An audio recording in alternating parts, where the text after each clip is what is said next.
اعوذ باللہ من الشیطان الرجیم بسم اللہ الرحمن الرحیم ما کان اللہ لیذر المؤمنین، اللہ تعالیٰ ایسا نہیں ہے کہ وہ چھوڑ دے ایمان والوں کو علی ما انتم علیہ، اس حالت پر جس پر تم ہو، حتی یمیز الخبیث من الطیب، یہاں تک کہ اللہ تعالیٰ جدا کر دے خبیث کو پاک سے۔ وما کان اللہ، اور نہ ہی اللہ تعالیٰ ایسا ہے کہ لیطلعکم، وہ اطلاع دے دے تم کو، مطلع کر دے تم کو علی الغیب، غیب پر۔ ولکن اللہ یجتبی من رسلہ من یشاء، لیکن اللہ تعالیٰ چن لیتے ہیں اپنے رسولوں میں سے جس کو چاہتے ہیں۔ فآمنوا باللہ ورسلہ، بس اے لوگو تم ایمان لاؤ اللہ پر اور اس کے رسولوں پر۔ وَإِن تُؤْمِنُوا وَتَتَّقُوا، اگر تم ایمان لاؤ گے اور تقوی اختیار کرو گے، بچتے رہو گے، تو فَلَكُمْ أَجْرٌ عَظِيمٌ، تمہارے لیے بہت بڑا اجر اللہ نے تیار کیا ہے۔ سورہ آل عمران کی آیت نمبر 179 آپ کے سامنے تلاوت ہوئی ہے، آپ نے ترجمہ سماعت فرمایا۔ اس آیت کے دو حصے ہیں۔ پہلے حصے میں کل کافی تفصیل بیان ہوئی ایمان والوں کی اور منافقین، اور اللہ تعالیٰ نے جو عارضی طور پر غزوہ احد میں شکست دی تھی، اس کی تکوینی حکمت بھی بیان ہوئی کہ آخر شکست کیوں دی گئی۔ تو اللہ نے فرمایا کہ ہم منافق اور مومن کا فرق پیدا کرنا چاہتے، تو اس کے اوپر جو سوال جواب تھے وہ بھی کل تفصیلاً بیان ہوئے۔ اور آج کے درس میں دوسرا حصہ ہے کہ کسی کا غیب پر مطلع ہونا۔ تو دوسری بات اللہ تعالیٰ نے یہ فرمائی کہ وما کان اللہ لیطلعکم علی الغیب، اللہ تعالیٰ ایسا بھی نہیں ہے کہ ہر ایماندار کو غیب پر مطلع کرے، یعنی اللہ تعالیٰ پر یہ لازم، واجب اور فرض نہیں ہے کہ ہر ایک کو دوسرے کے حال سے واقف کرا دے۔ غیب پر مطلع ہونے کا مطلب یہ ہے کہ دوسرے کا حال جو چھپا ہوتا ہے، آدمی کو دوسرے کو نہیں پتہ ہوتا، تو ہر ایک کو بالکل ظاہر کرنا یہ اللہ پر ضروری نہیں کہ فلاں آدمی مومن ہے یا فلاں منافق ہے، فلاں توحید پرست ہے، فلاں مشرک ہے۔ تو اس کی بجائے اللہ تعالیٰ نے ایک جملہ فرمایا کہ وَلَكِنَّ اللَّهَ يَجْتَبِي مِن رُّسُلِهِ مَن يَشَاءُ، اللہ تعالیٰ اپنے رسولوں میں سے جسے چاہتا ہے منتخب کر لیتا ہے۔ اور اس میں کوئی شبے کی بات نہیں ہے، پکی ٹھکی بات ہے کہ جو رسول ہیں وہ اللہ کے منتخب لوگ ہوتے ہیں۔ جتنے بھی پیغمبر، جتنے بھی نبی اور رسول آئے ہیں، وہ سب کے سب اللہ کے چنیدہ ہیں، اللہ نے ان کو پسند فرمایا ہے، اللہ نے ان کو منتخب فرمایا۔ قرآن مجید میں اللہ تعالیٰ خود فرماتے ہیں انہم عندنا لمن المصطفین الاخیار، یہ جو لوگ ہیں یہ چنے ہوئے چنیدہ لوگ ہیں ہمارے نزدیک اور پسند کیے گئے ہیں، جن کے اندر اللہ تعالیٰ خاص صلاحیت اور خاص استعداد رکھتا ہے، پھر ان کو غیب کی بات بتلاتا ہے اور اس میں کسی دوسرے کو دخیل نہیں ہونے دیتا، دوسرا کوئی چیز بھی اس میں داخل نہیں ہو سکتی۔ اسی لیے سورہ جن میں موجود ہے کہ جب وحی نازل ہوتی ہے، پیغمبر پر وحی آتی ہے، تو فرشتوں کا پہرا لگ جاتا ہے۔ اللہ تعالیٰ فرماتے ہیں فَإِنَّهُ يَسْلُكُ مِن بَيْنِ يَدَيْهِ وَمِن خَلْفِهِ رَصَدًا، کہ ہاں وہ اللہ چلاتا ہے اس پیغمبر کے آگے پیچھے دائیں بائیں ہر طرف رصدن، پہرہ دار۔ تو نزول وحی کے وقت اللہ تعالیٰ آگے پیچھے پہرے دار لگا دیتا ہے، اور جو مطلوبہ چیز ہوتی ہے براہ راست وہ نبی کے دل پر، نبی کے قلب پر وارد ہوتی ہے، اور یہ وحی جو ہے یہ انباء الغیب بن جاتی ہے، یعنی غیب کی خبریں بن جاتی ہیں۔ جیسے دوسرے مقام پر اللہ نے فرمایا ذالک من انباء الغیب نوحی الیک، اے میرے پیغمبر یہ غیب کی خبریں ہیں جو ہم آپ کی طرف وحی کرتے ہیں، وحی کے ذریعے آپ تک پہنچاتے ہیں۔ اسی طرح موسیٰ علیہ السلام کی جو واقعات ہیں ان کے متعلق اللہ تعالیٰ نے فرمایا کہ اللہ تعالیٰ نے ان پر وحی نازل کی ہے اور ان کو نبوت عطا کی ہے، مگر اے پیغمبر آپ خود اس وقت موجود نہیں تھے، یہ سب خبریں ہم نے آپ کو وحی کے ذریعے بتائی ہیں۔ تو یہ چیزیں اخبار الغیب اور انباء الغیب کہلاتی ہیں، غیب نہیں کہلاتی۔ تھوڑا سا اس میں فرق ہے، وہ سمجھنے کی بات ہے کہ غیب اور غیب کی خبر یہ دو الگ چیزیں ہیں۔ اب غیب کا معنی کیا ہے کہ ایک ہوتا ہے لغوی معنی، یعنی جو زبان ہے، عربی ہو، انگلش ہو، فارسی ہو، اس زبان کے اندر اس کا معنی کیا ہے۔ دوسرا اصطلاحی معنی ہوتا ہے کہ جو خاص اصطلاح ہے، شریعت کی اصطلاح، دین کی اصطلاح، اس میں اس لفظ کا معنی کیا ہوتا ہے۔ غیب کا لغوی معنی مخفی اور پوشیدہ چیز ہے، کوئی مخفی چھپی ہوئی چیز، پوشیدہ چیز، اس کو غیب کہتے ہیں۔ ہماری آنکھوں سے غیب ہے، ہمیں پتہ نہیں ہے، غیب اس کو کہتے ہیں۔ اور دوسرا معنی عربی زبان میں پست جگہ کو، نچلی جگہ کو، ڈھلوان سطح کو، اور نیچے چھپی ہوئی جگہ کو، نچلی جگہ کو بھی غیب کہتے ہیں۔ اور اسی طرح تیسرا معنی عربی کے اندر گردے کے اندر جو دبا ہوا حصہ اندر ہوتا ہے، یا باہر سے گردہ جس طرح ہوتا ہے، اندر دبا ہوا حصہ، اس غیب حصے کو، دبے ہوئے حصے کو بھی غیب کہتے ہیں۔ یہ تو ہو گیا لغوی معنی۔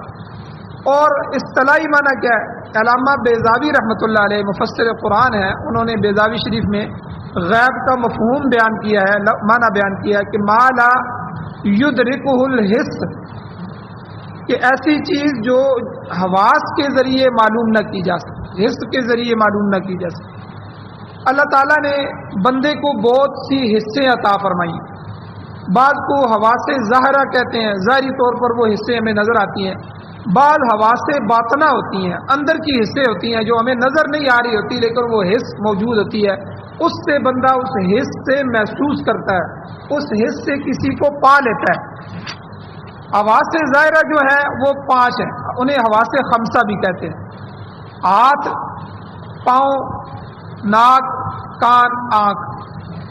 اب آنکھ کے اندر اللہ نے دیکھنے کی حس رکھی ہے، وہ کسی چیز کو دیکھتا ہے، اسے سمجھ آ جاتی ہے یہ فلاں چیز ہے، اس کا علم پا لیتا ہے۔ اسی طرح کان سے کسی چیز کو سن کر اس کے بارے میں معلومات لے لیتا ہے، اس کی خبر اس کو پتہ چل جاتی ہے۔ اسی طرح ہاتھ سے کسی چیز کو چھو لیتا ہے، اسے پتہ چلتا ہے یہ چیز سخت ہے، نرم ہے، اور گیلی ہے، خشک ہے، کیسی ہے۔ اسی طرح زبان جو ہے، اس میں اللہ نے چکھنے کی حس رکھی ہے، تو زبان پر آپ چیز رکھتے جائیں گے، آپ کو پتہ چل جائے گا یہ ترش ہے، کڑوی ہے، میٹھی ہے، کیسی چیز ہے۔ تو اسی طرح جو ہے یہ ساری جو ہے حواس خمسہ کہلاتی ہیں۔ تو یہ حواس خمسہ سے کسی چیز کا علم حاصل ہونا یہ غیب نہیں ہے، یہ انباء الغیب ہے، یہ اس سے بندہ، یہ ایک سبب ہے علم حاصل کرنے کا۔ اور اسی طرح یہ حواس خمسہ ظاہرہ ہو گئی جو ہمیں نظر آ رہی ہیں، اور کچھ حصے ایسی ہوتی ہیں جو باطنی ہوتی ہیں، اندر ہے، جیسے عقل ہے، عقل ہمیں نظر نہیں آتی، لیکن عقل سے سوچ کے آدمی بہت سی معلومات لے لیتا ہے، بہت سا علم حاصل کر لیتا ہے۔ اسی طرح وحی ہے، وحی ایک سبب ہے، یہ ہر ایک پر نہیں ہے، صرف پیغمبر پر آتی ہے اور اللہ کی طرف سے آتی ہے، ہمیں نظر نہیں آتی، لیکن یہ بھی ایک علم کا حصہ ہے، سبب ہے علم کا۔ اسی طرح الہام ہے، کسی ولی کو الہام ہو جائے، ٹھیک ہے، کسی ولی کو، کسی آدمی کو کشف ہو جائے کسی چیز کا، اللہ کسی چیز کو کھول دیں اس کے لیے، تو یہ ساری چیزیں اسباب ہیں علم کا۔ تو ان سے جو چیز حاصل ہوگی یہ غیب نہیں ہوگی، انباء الغیب ہوگی۔ اب دیکھیں بعض آدمی اعتراض کرتے ہیں کہ جی دیکھو ڈاکٹر جو ہے ماں کے پیٹ میں بچہ دیکھ لیتا ہے، تو حالانکہ وہ چھپا ہوا ہے، تو یہ بھی غیب ہے۔ یہ غیب نہیں ہے، یہ انباء الغیب ہے کہ وہ ڈاکٹر جو ہے خود اس کو نہیں دیکھ سکتا، وہ ایک آلہ ہے، مشین ہے، الٹرا ساؤنڈ لگائے گا تو پھر اس کے ذریعے سے اندر دیکھے گا، تو یہ ذریعہ بن گیا، سبب بن گیا۔ تو جب سبب آ گیا تو وہ غیب نہیں رہا، وہ انباء الغیب ہو گیا، غیب کی خبریں ہو گئی، وہ کسی اور ذریعے سے ہم کو پتہ چلا۔ اسی طرح بخار ہے، آدمی کا بخار نہیں ناپا جا سکتا، آدمی نہیں محسوس کر سکتا میرا جسم کا ٹمپریچر کتنا ہے۔ جب تھرمامیٹر رکھتے ہیں تو تھرمامیٹر ہمیں بتا دیتا ہے کہ اس کا بخار تو 100 ہے، 101 ہے، 102 تک پہنچ گیا ہے۔ تو وہ یہ ناپنے کے اور محسوس کرنے کے آلے ہیں۔ تو آلات کے ذریعے کسی چیز کو جاننا یہ غیب نہیں ہے، یہ انباء الغیب ہے، یہ غیب کی خبر۔ اسی طرح ہوا کے پریشر کو جانتے ہیں، بارش کے امکان کے لیے جو ہے وہ ہوا کا پریشر، ہوا ہمیشہ دنیا میں گھومتی رہتی ہے اور اس کا ایک پوری دنیا گول ہے، ٹھیک ہے۔ اوپر سے جو سیٹلائٹ سسٹم ہے، یہ جب ہوائیں چلتی ہیں یہ اس کو دیکھتے ہیں کہ دنیا کے کن حصوں پر یہ ہوائیں جا رہی ہیں۔ اب آگے سے گرم ہوائیں ہیں، ہر علاقے کی ہوا ہوتی ہے وہ گرم ہوتی ہے، جب ٹھنڈی ہوائیں گرم ہوائیں سے چلتی ہے تو وہ بادل بن جاتے ہیں۔ تو ان کا ایک اندازہ ہوتا ہے کہ یہ ہوا جس رخ پہ جا رہی ہے اور اتنے کلومیٹر جو ہے فی گھنٹے کی رفتار سے جا رہی ہے، اور یہ ہوا فلاں ملک میں فلاں علاقوں کی طرف جائے گی اور اتنے گھنٹوں میں پہنچے، تو وہ پہلے سے بتا دیتے ہیں آلات کے ذریعے کہ جی اس علاقے میں فلاں دن جو ہے وہ بارش کا امکان۔ تو یہ آلات ہیں جن کے ذریعے سے ہم کسی چیز کو جانتے ہیں، تو یہ غیب نہیں ہوتا۔ آلات، اسباب، یہ وجہ، ذرائع، یہ ساری چیزیں کسی چیز کو جاننے کی جب آ جائیں تو وہ غیب نہیں رہتا، وہ غیب کی خبر ہو جاتی ہے جو ہمیں پتہ چلتی ہے۔ اسی لیے پیغمبر پر جو قرآن اترتا ہے، پیغمبر کو جو باتیں بتائی جاتی ہیں وہ غیب نہیں ہوتا، وہ پیغمبر اپنی ذات کے اعتبار سے اس کو نہیں جانتا، بلکہ وہ غیب کی خبر ہوتی ہے جو اللہ فرشتے کے ذریعے، وحی کے ذریعے اس کو پہنچاتے ہیں۔ اسی طرح کسی ولی کو جب کشف ہو جائے اور کسی کو الہام ہو جائے تو وہ بھی جو ہے وہ غیب نہیں رہتا، وہ الہام اور کشف اور یہ جو ذرائع ہیں اس کے ذریعے اللہ کی طرف سے ان کو پہنچتے ہیں، تو اس لیے یہ انباء الغیب ہے۔ ایک اور میں مثال کے ذریعے اس کو آپ کو سمجھانا چاہتا ہوں کہ غیب اور غیب کی خبر کیا ہے۔ اب غیب کے بارے میں تو قرآن میں اللہ نے یہ فرمایا کہ یہ اللہ کا خاصہ ہے، اللہ کے علاوہ عالم الغیب والشہادہ، اللہ ہی غیب کو جاننے والا ہے اور باطن اور ظاہر کو جاننے والا ہے۔ اللہ کی ذات کے علاوہ کوئی چیز ایسی نہیں ہے، کوئی ذات ایسی نہیں ہے، کوئی شخصیت ایسی نہیں ہے جو غیب کو جان سکے۔ ہاں انباء الغیب جو اللہ خود خبریں بتاتے ہیں، یہ اللہ تعالیٰ وحی کے ذریعے اپنے پیغمبروں کو بتاتے ہیں، تو یہ الگ چیز ہے، یہ غائب نہیں رہتا۔ اب اس کو مثال سے سمجھے، ایک آدمی ٹیکسلا چوک میں کھڑا ہے، اب یہاں سے میں بیٹھے بیٹھے بتا دوں کہ فلاں آدمی چوک میں کھڑا ہے، یہ تو غیب ہے کہ میں اپنی ذات کے اندر سے اس کو دیکھ رہا ہوں یا اس کو جان رہا ہوں، یہ تو غیب ہے، ایسا تو ہو نہیں سکتا۔ لیکن ابھی اذان سے پہلے کوئی آدمی چوک سے آیا اور اس نے آ کے مجھے بتایا کہ آپ کا فلاں دوست یا فلاں آدمی وہ تو ٹیکسلا چوک میں کھڑا ہے۔ اب میں جب نماز کے لیے آتا ہوں تو میں آپ لوگوں کو اطلاع دے دیتا ہوں کہ فلاں آدمی اس وقت ٹیکسلا چوک میں کھڑا ہے۔ اب یہ غیب نہیں رہا، بلکہ کسی کے بتانے سے، کسی کے خبر دینے سے یہ ایک غیب کی خبر بن گئی ہے جو آپ کو نہیں پتا، میں بتا رہا ہوں لیکن مجھے کسی نے بتایا۔ تو یہ بیچ میں ذریعہ آ گیا، سبب آ گیا کہ کوئی آدمی آ کے مجھے کسی کے بارے میں اطلاع دے رہا ہے کہ فلاں چیز تو آپ ڈھونڈ رہے ہیں وہ تو فلاں جگہ پڑی ہوئی ہے، تو اس لیے جو ہے یہ غیب نہیں رہتا، تو یہ غیب کی خبر ہو جاتی ہے۔ اب آتے ہیں کہ اس آیت میں جو اللہ تعالیٰ نے فرمایا وَمَا كَانَ اللَّهُ لِيُطْلِعَكُمْ عَلَى الْغَيْبِ، اللہ تعالیٰ پر یہ لازم اور ضروری نہیں ہے کہ وہ ہر ایک کو غیب کی پوری اطلاع دے، وَلَكِنَّ اللَّهَ يَجْتَبِي مِن رُّسُلِهِ مَن يَشَاءُ، لیکن اللہ تعالیٰ نے اپنے رسولوں میں سے جو ہے ان کو خاص کیا ہے، ان کو چن لیا ہے کہ اللہ تعالیٰ ان تک غیب کی خبروں کو پہنچاتے ہیں۔ وہ خود بھی غیب نہیں جانتے، وہ غیب کی خبروں کو جو ہے ان تک پہنچائی جاتی ہیں وحی کے ذریعے، پھر وہ آگے اطلاع دیتے ہیں۔ اب دیکھیں قوم عاد ہم نے نہیں دیکھی، قوم سمود ہم نے نہیں دیکھی، صالح علیہ السلام کی قوم ہم نے نہیں دیکھی، قوم لوط ہم نے نہیں دیکھی۔ یہ بڑی بڑی قوموں کے واقعات جو قرآن بیان کرتا ہے اور تفصیل سے بیان کرتا ہے۔ حضرت یوسف علیہ السلام کا زمانہ نہ نبی علیہ السلام نے دیکھا نہ ہم نے دیکھا، لیکن یوسف علیہ السلام کا سارا واقعہ قرآن مجید نے بیان فرمایا۔ تو اللہ تعالیٰ انہی کو کہہ رہے ہیں ذالک من انباء الغیب نوحی الیہ، اے میرے پیغمبر یہ انباء الغیب ہے، یہ غیب کی خبریں ہیں، آپ تو اس وقت موجود نہیں تھے، آپ نے تو یہ ساری چیزیں نہیں دیکھی، آپ نے ان قوموں پر عذاب اترتے ہوئے نہیں دیکھے، آپ نے ان کی تباہیاں نہیں دیکھی، لیکن ہم نے آپ کو یہ خبریں دی ہیں، تو یہ انباء الغیب ہیں، غیب کی خبریں ہو گئی ہیں جو ہم آپ تک پہنچا رہے ہیں۔ اب یہاں ایک عقیدہ سمجھ لیں، عقیدے کی بات، کہ غیب اللہ تعالیٰ کی ذات کے ساتھ مخصوص ہے۔ ہم جس طرح کہتے ہیں کہ کوئی آدمی، کوئی شخصیت، کوئی نبی، کوئی ولی، کوئی فرشتہ، کوئی بھی اللہ کی ذات کے علاوہ نہ اللہ کی ذات میں شریک ہے، نہ اللہ کی صفات میں شریک ہے۔ تو غیب اللہ تعالیٰ کی ایک صفت ہے۔ اللہ کسی چیز کو خود جانتے ہیں، ذاتی طور پر جانتے ہیں۔ اللہ تعالیٰ اپنی ذات کے اعتبار سے ہر ایک چیز کا علم رکھتے ہیں۔ کوئی چیز اللہ کی ذات سے پوشیدہ نہیں ہو سکتی، کوئی چیز اللہ کی ذات سے چھپ نہیں سکتی۔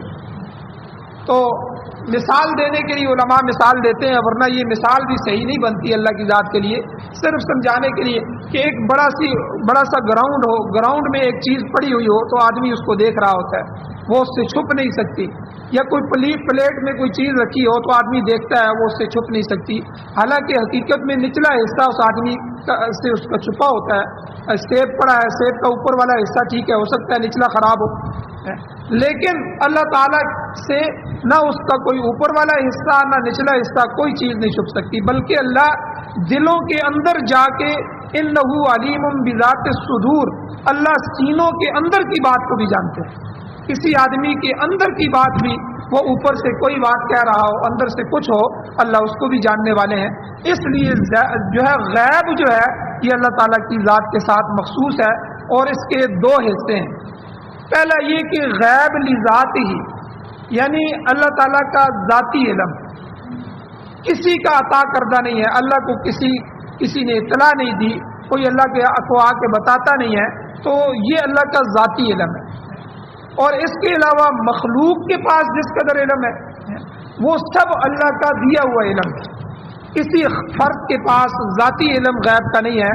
یہ تو سیدھا سا مسئلہ ہے کہ مخلوق میں سے کسی کی ذات اور ہستی بھی اس کی ذاتی نہیں ہے بلکہ عطائی ہے۔ علم تو بعد میں رہ گیا، اس کی اپنی ذات بھی ذاتی نہیں ہے۔ پیغمبر کو اللہ نے پیدا کیا، اسی طرح پیدا ہوئے ہیں پیغمبر اور رسول جس طرح ہم پیدا ہوئے ہیں، ماں کے پیٹ سے اور حمل سے، اور اسی طرح پورے طریقے سے پیدا ہوئے ہیں۔ اس پیغمبر کی ذات بھی اپنی نہیں ہے۔ جب پیغمبر کی ذات اپنی نہیں ہے تو پیغمبر کا علم بھی اپنا نہیں ہوگا۔ تو اس لیے پیغمبر کی جو ذات اور ہستی ہے وہ بھی ذاتی نہیں ہے بلکہ عطائی ہے، اللہ تعالیٰ کی عطا کی ہوئی ہے۔ تو علم جو ایک صفت ہے، ذات نہیں ہے، وہ کیسے ذاتی ہو سکتا ہے؟ تو جب کہ ہر صفت بشمول علم کے، علم سمیت ہر صفت جتنی بھی اللہ تعالیٰ کی صفات ہیں وہ اللہ تعالیٰ کی عطا کردہ ہے۔ اور یہ پہلی بات۔ دوسری بات یہ ہے کہ علم محیط وہ ہر چیز کا احاطہ کیا ہوا علم، وہ بھی اللہ کی ذات کے ساتھ مختص ہے، اس کے سوا کسی کا علم محیط نہیں ہے۔ قرآن پاک میں بار بار اللہ نے فرمایا ہے واللہ بکل شیء علیم، اللہ تعالیٰ ہر چیز کا علم رکھنے والے، یعنی اللہ کا علم۔ ہمارا علم کیا ہوگا؟ محدود سا ہوگا۔ ہم اپنے ساتھ جڑے ہوئے چند افراد کو جانتے ہوں گے، ان کی بھی ہر چیز کو نہیں جانتے ہوں گے، لیکن اللہ تعالیٰ اپنی صفت بیان کرتے ہیں، قرآن میں بار بار بیان کرتے ہیں واللہ بکل شیء علیم، اللہ تعالیٰ ہر چیز کو جانتے ہیں اور ہر چیز کا علم اس کے پاس ہے۔ اور اسی طرح اللہ فرماتے ہیں واللہ بکل شیء محیط، اللہ تعالیٰ ہر چیز کو گھیرے ہوئے ہیں، احاطہ کیے ہوئے ہیں، یعنی ازل سے لے کر ابد تک ذرہ ذرہ اس کا احاطہ صرف اللہ تعالیٰ کی ذات کو ہی ہے، اس کے علاوہ نہ کسی کو ذاتی علم ہے، نہ وہ ہر چیز پر محیط ہے۔ اللہ تعالیٰ اپنی مخلوق میں سے سب سے زیادہ علم انبیاء علیہ السلام کو دیتے ہیں، لیکن آپ کا علم جو ہے، انبیاء کا علم جو ہے وہ بھی نہ ذاتی ہے نہ محیط ہے، یعنی نہ وہ اپنی ذات سے کسی چیز کو جان سکتے ہیں، نہ وہ ہر چیز کو جان سکتے ہیں۔ اس لیے جو حضرات یہ کہتے ہیں کہ نبی صلی اللہ علیہ وسلم غیب جانتے ہیں، یہ عقیدہ غلط ہے۔ انباء الغیب ہیں، وہ غیب کی خبریں ہیں جو وحی کے ذریعے جانی جاتی ہیں، وہ غیب نہیں رہتا۔ اس لیے پیغمبر کے بارے میں یہ عقیدہ رکھنا ما کان ما یکون، کہ جو کچھ ہو چکا ہے وہ بھی پیغمبر جانتا ہے، جو کچھ نہیں ہوا آگے ہونے والا ہے وہ بھی پیغمبر جانتا ہے، یہ شرک کے اندر آ جاتا ہے، یاد رکھیں۔ اس لیے ایسا عقیدہ رکھنا یہ قرآن اور حدیث کے خلاف ہے۔ اور یہ شرک کے اندر ہے. اس لیے انبیاء کو ضرور سب سے زیادہ علم دیا گیا، بلکہ علماء یہ مثال دیتے ہیں علم کے بارے میں کہ سب سے زیادہ علم اللہ تعالیٰ کی ذات کو ہے، اس کا علم ذاتی ہے اور احاطہ کیے ہوئے ہے. اب اللہ کا علم کتنا ہے، حالانکہ اس کی مثال نہیں دی جا سکتی، لیکن سمجھانے کے لیے مثال ہوتی ہے کہ ایک پوری دنیا جو ہے، پوری دنیا جو سمندر ہے، یہ سارا کا سارا سمندر یہ اللہ کا علم ہے، اور اس میں سے ایک قطرہ علم کا جو حضور کو دیا گیا، نبی علیہ السلام کو دیا گیا، یہ اللہ کی ذات کے مقابلے میں ایک قطرہ ہے. اور پھر حضور کا جو علم ہے یہ ساری دنیا کے مقابلے میں یہ سمندر ہے، اور ساری دنیا کا علم وہ اللہ کے نبی کے مقابلے میں جو ہے وہ ایک قطرہ ہے. تو یعنی اللہ نے اپنے پیغمبر کو بہت سارے علوم عطا فرمائے ہیں، لیکن یہ نہیں کہا جا سکتا کہ ساری چیزوں کا علم اللہ نے دے دیا. تو یہ شرک کے اندر آ جاتا ہے. اس لیے آج کے دور میں یہ کہا جاتا ہے کہ نبی علیہ السلام ذرے ذرے کا علم جانتے ہیں. اہل بدعت نے اس آیت کو غلط معنی پہنائے ہیں کہ اللہ تعالیٰ نبی کو علم غیب عطا کر دیتا ہے. یہ عقیدہ کتاب و سنت اور اجماع امت کے خلاف ہے، لہذا یہ باطل ہے. حقیقت یہ ہے کہ اللہ تعالیٰ نے کلی علم کسی کو نہیں دیا. قرآن پاک میں 20 آیات موجود ہیں جو اس مسئلے کو واضح کرتی ہیں. قرآن پاک نے صاف کہہ دیا اللہ کے نبی کے بارے میں، وما علمناہ الشعر وما ينبغي له، ہم نے اپنے نبی کو نہ شعر و شاعری سکھائی ہے، نہ یہ ان کے شان کے شایان ہے، تو نہ ان کی شان کے مطابق ہے. حالانکہ شاعری دنیا کا کتنا بڑا علم ہے، کتنا بڑا فن ہے، دنیا میں اس کی لاکھوں کتابیں موجود ہیں، مگر یہ چیز نبی کو نہیں سکھائی گئی.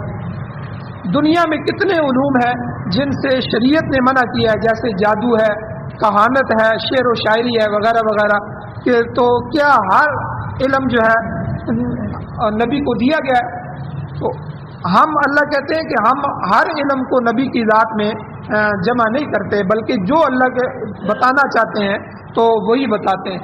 بلکہ خود نبی علیہ السلام کی دعا حدیث میں موجود ہے کہ اللہ کے نبی یہ دعا فرماتے تھے، اللہم انی اعوذ بک من علم لا ينفع، اے اللہ مجھے ایسا علم نہ عطا فرما جس میں نفع نہ ہو، یعنی غیر نفع بخش، یعنی مضر علم سے میں تیری پناہ پکڑتا ہوں، وہ مجھے نہ دیا جائے. تو ایسی صورت میں نبی علیہ السلام کے لیے علم محیط کا کہنا یہ شرک کے اندر آ جاتا ہے کہ نبی بھی سارے علوم کو جاننے والے ہیں، ہر چیز کے بارے میں جانتے ہیں. یہ بالکل جو ہے جائز نہیں ہے، قرآن و سنت کے خلاف. ہاں اللہ تعالیٰ انبیاء کو وہ علم دیتا ہے جس سے اس کے دین، شریعت اور انسانوں کی تکمیل مقصود ہو. ہر بات کا علم نہ نبی کے لیے ضروری ہے، نہ اللہ تعالیٰ عطا کرتا ہے. اگر کوئی یہ اعتراض کرے کہ دیکھو نبی اسلام صابن بنانا نہیں جانتے تھے یا وہ مشین فٹ کرنا نہیں جانتے تھے، اس کا علم نہیں تھا، تو یہ بےہودہ قسم کا اعتراض ہوگا، یہ اعتراض ٹھیک نہیں ہے. اسی طرح کائنات جو ابھی دریافت ہو رہی ہے، سائنس کا علم ہے، میڈیکل کا علم ہے، اور اسی طرح بہت سے ایسے علوم ہیں جو اللہ کے نبی نے ہمیں نہیں بتائے. تو یہ ساری چیزیں جو ہیں یہ اللہ کے نبی کے لیے جاننا ضروری نہیں ہے، بلکہ جس علم کی نبی کو ضرورت تھی اللہ تعالیٰ نے وہ علم پورا ان کو دے دیا. حتیٰ کہ اللہ نے یہ اعلان فرمایا قرآن مجید میں، الیوم اکملت لکم دینکم واتممت علیکم نعمتی، آج کے دن میں نے تمہارا دین مکمل کر دیا، تم پر اپنی نعمت پوری کر دی.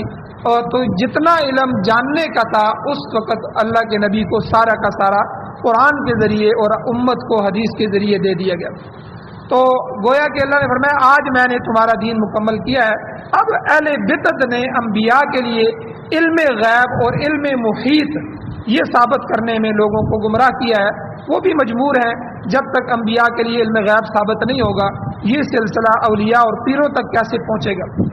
تو یہ عیسائیوں والا عقیدہ ہے، یاد رکھیں، جو مسلمانوں میں بھی آیا ہے.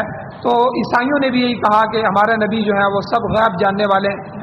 قرآن تو یہ کہتا ہے قُلْ لَا يَعْلَمُ مَنْ فِي السَّمَاوَاتِ وَالْأَرْضِ الْغَيْبَ إِلَّا اللَّهُ، اللہ کے سوا زمین و آسمان میں کوئی ذات نہیں ہے جو غیب جانتی. تو اسی طرح تفسیر مدارک کے اندر جو ہے اس میں امام عبداللہ نصفی رحمۃ اللہ علیہ، یہ 7ویں صدی ہجری جو ہے اس میں حنفی امام گزرے ہیں. آپ اپنی تفسیر میں لکھتے ہیں کہ قرآن کریم کی یہ آیت جو ہے فرقہ باطنیہ کے خلاف نص ہے جو واضح کرتی ہے کہ اللہ کے سوا کوئی غیب نہیں جانتا اور نبی کے سوا کوئی معصوم نہیں ہے۔ بعض لوگ اپنے اماموں کو معصوم کہتے ہیں، جیسے شیعہ اور روافض ہیں، وہ کہتے ہیں ہمارے 12 امام معصوم ہیں جس طرح نبی معصوم ہوتے ہیں۔ تو یاد رکھیں کہ انبیاء کے علاوہ اللہ تعالیٰ نے کسی کو معصوم نہیں بنایا۔ نبی معصوم ہوتا ہے چونکہ نبی کی شریعت آگے دی جاتی ہے، نبی کی عصمت محفوظ نہ ہو تو اس کا دین بھی محفوظ نہیں ہوتا، اس لیے انبیاء سے گناہ نہیں ہوتا، ٹھیک ہے۔ انبیاء سے کبھی تھوڑی سی لغزش ہو جائے وہ الگ بات ہے، لیکن جان بوجھ کر کسی نبی سے کہ وہ گناہ کے اندر مبتلا ہو جائے یہ نہیں ہو سکتا۔ تو نبی معصوم ہوتے ہیں، اس لیے جو ہے بہت سی قسمیں علماء نے لکھی ہیں جو فرقہ باطنیہ کی ہیں۔ حسن ابن صبا جو ہے ایک گزرا ہے، اس کے پیروکار ہیں، اور اسی طرح آغا خانی ہے، آغا خانی بھی انہی کی ایک شاخ ہے۔ شاہ عبدالعزیز محدث دہلوی رحمۃ اللہ علیہ نے رافضیوں کی 48 قسمیں بیان فرمائی ہیں، جن میں سے بعض گمراہ ہیں اور بعض جو ہے وہ قطعی طور پر کافر ہیں۔ تو ان باطنیہ فرقے والوں کا عقیدہ یہ ہے کہ ان کے امام معصوم بھی ہوتے ہیں اور غیب دان بھی ہوتے ہیں، غیب بھی جانتے ہیں۔ تو امام عبداللہ نصفی رحمۃ اللہ علیہ نے اسی بات کی تقدیر فرمائی ہے۔ ان کا جو دوسرا عقیدہ یہ بھی ہے وَهُمْ يَحِلُّونَ مَا يَشَاءُونَ وَيُحَرِّمُونَ مَا يَشَاءُونَ، یہ شیعہ روافض یہ کہتے ہیں کہ ہمارے جو امام ہوتے ہیں وہ کسی چیز کو حلال بھی کر سکتے ہیں اور کسی چیز کو حرام کرنے کا بھی اختیار رکھتے ہیں، تو جس کو چاہیں حلال کریں جس کو چاہیں حرام کریں۔ یاد رکھیں یہ بھی باطل عقیدہ ہے، اللہ کی ذات کے علاوہ کسی چیز کی حلت اور حرمت کوئی بھی نہیں کر سکتا، یہ صرف اللہ تعالیٰ کے اختیار میں ہے۔ یہاں تک کہ یہ اختیار نبی کو بھی نہیں ہے کہ نبی اپنی مرضی سے کسی چیز کو حلال کرے یا حرام کرے، وہ بھی اللہ کے حکم کے مطابق کسی چیز کے حلال اور حرام ہونا اس کی وضاحت کرتے ہیں، ان کی جو ہے وضاحت امت کو بتاتے ہیں۔ جو ہے حلت اور حرمت کا اختیار خود نبی کو بھی نہیں ہے، جب نبی کو نہیں ہے تو اماموں کو کس طرح ہو سکتا ہے؟ تو حالانکہ قرآن مجید میں اللہ تعالیٰ نے فرمایا شہد کا واقعہ جو آتا ہے 28ویں سپارے کی آخری سورت، یا ایھا النبی لم تحرم ما احل اللہ لک، اے نبی آپ نے اس چیز کو کیوں حرام کر دیا جو آپ کے لیے حلال تھی۔ ایک لمبا واقعہ ہے، تو شہد جو ہے اللہ تعالیٰ حضور نے اپنے اوپر حرام کر دیا ایک واقعے کی وجہ سے، تو اللہ تعالیٰ نے ان کو گویا کہ نبی کو بھی ڈانٹا کہ آپ نے اپنی مرضی سے کیوں حرام کیا ہے، اللہ نے اس کو حلال کیا۔ تو اس لیے کسی نبی کو بھی اختیار نہیں ہے کہ وہ کسی چیز کو حلال یا حرام کر سکتے۔ بہرحال امام بیضاوی رحمۃ اللہ علیہ اس آیت کے اندر وما کان اللہ لیطلعکم علی الغیب، اس کی تشریح میں فرماتے ہیں اللہ تعالیٰ اپنے منتخب رسولوں میں سے جس کو چاہتا ہے بعض الغیوب یعنی غیب کا بعض حصہ بتلا دیتا ہے، اور یہ بعض ہوتا ہے کل نہیں ہوتا۔ تقریباً یہی جملہ قاضی ثناء اللہ پانی پتی رحمۃ اللہ علیہ نے لکھا ہے کہ اللہ تعالیٰ غیب کی بعض خبریں اپنے انبیاء کو وحی کے ذریعے بتا دیتا ہے اور جتنی ضرورت ہوتی ہے اس سے مطلع کرتا ہے، مگر ذاتی علم یا علم محیط یہ صرف اللہ تعالیٰ کی ذات کے ساتھ ہے۔ آگے اللہ تعالیٰ نے آخر میں ایک جملہ فرمایا فآمنوا باللہ ورسولہ، تمہارا فرض یہ ہے کہ اللہ اور اس کے رسولوں پر ایمان لاؤ کیونکہ اسی میں تمہاری کامیابی اور فلاح ہے۔ وَإِن تُؤْمِنُوا، اگر تم کما حق ہو ایمان لاؤ گے، وَتَتَّقُوا، اور تقوی کی راہ اختیار کرو گے، کفر سے، شرک سے، بدعت سے اور گناہوں سے اور ذنوب اور معاصی سے بچتے رہو گے، اللہ تعالیٰ کی مقرر کردہ حدوں کی حفاظت کرو گے، تو فَلَكُمْ أَجْرٌ عَظِيمٌ، تمہارے لیے بہت بڑا اجر اللہ نے تیار رکھا ہے۔ شاہ ولی اللہ محدث دہلوی رحمۃ اللہ علیہ اپنی کتاب میں لکھتے ہیں الطاف القدس کے اندر کہ تقوی جو ہے یہ محافظت بر حدود شرع کا نام، یعنی شریعت کی حدود میں رہتے ہوئے حلال اور حرام کا امتیاز اور فرق کرنا، صحیح اور غلط میں فرق کرنا، یہ تقوی کہلاتا ہے۔ جو شخص تقوی کا معیار پورا کرتا ہے، اس پر اترتا ہے، اللہ تعالیٰ نے اس کو لیے بڑے انعام کا وعدہ فرمایا۔ یہاں بھی اللہ نے فرمایا ایک تو تم ایمان لاؤ اور دوسرا تم تقوی اختیار کرو، تم یہ دو چیزیں کرو، بس تمہارے لیے اجر ہی اجر ہے، اللہ تعالیٰ نے جنت تیار کی ہے۔ اللہ تعالیٰ سے دعا ہے اللہ ہمیں عمل کی توفیق عطا فرمائے. آمین. الحمدللہ رب العالمین والعاقبۃ للمتقین والصلاۃ والسلام علی رسولہ النبی الأمی الکریم. یا اللہ ہماری کمیوں کوتاہیوں کو معاف فرمائیے، درگزر فرمائیے. یا اللہ قرآن و سنت پر عمل کرنے کی توفیق عطا فرمائیے. یا اللہ صحیح صالح عقیدہ عطا فرمائیے. یا اللہ باطل عقیدوں سے ہماری حفاظت فرمائیے. ہماری نسلوں کو یا اللہ کفر شرک سے نفاق سے محفوظ فرمائیے، بدعات سے رسم و رواج سے ہمیں محفوظ فرمائیے. یا اللہ قرآن و سنت کو بطور آئین، بطور دستور، یا اللہ بطور ضابطہ حیات پاکستان سمیت پوری دنیا میں یا اللہ اس کو نافذ فرمائیے. یا اللہ جو بیمار ہیں ان کو شفا عطا فرمائیے، جو مجبور لاچار ہیں، مشکلات کے اندر ہیں، یا اللہ ان کے لیے آسانیاں پیدا فرمائیے. یا اللہ جو ایمان کی حالت سے اس دنیا سے جا چکے ہیں یا اللہ ان سب کی بخشش فرمائیے. صلی اللہ تعالیٰ علی خیر خلقہ محمد وآلہ وصحبہ اجمعین برحمتک یا ارحم الراحمین.